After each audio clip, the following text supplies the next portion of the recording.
Good evening. I'm Peter Bartinik, a board-certified civil trial attorney practicing law here in Connecticut.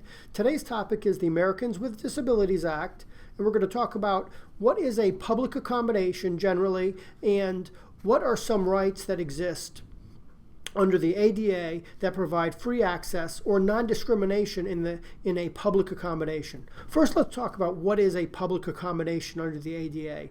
You might think that a public accommodation has something to do with the government, whether it's a government building or government service. But that's not the case. A public accommodation under the Americans with Disabilities Act is any business that's generally open to the public. An example would be a restaurant, a movie theater, a shopping mall, a doctor's office.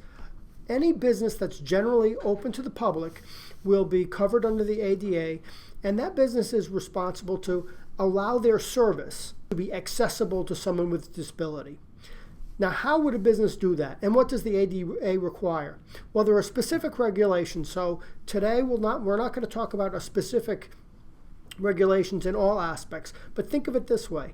The business has to provide access to their business to those with disabilities.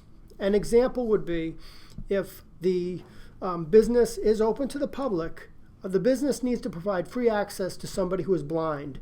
This means a blind person may require a seeing eye dog.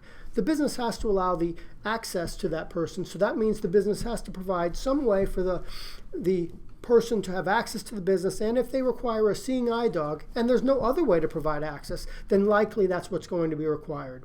Another example would be a business that provides a call-in center for people to telephone the business and do business with the business by telephone. That business has to provide some way for someone who is deaf, who can't communicate on the phone absent some assistance, to communicate with the business. These are examples. So if you think of it this way, a business that's open to the public, you should expect to have free access to that business. Hope this information helps. Have a good evening. Bye-bye.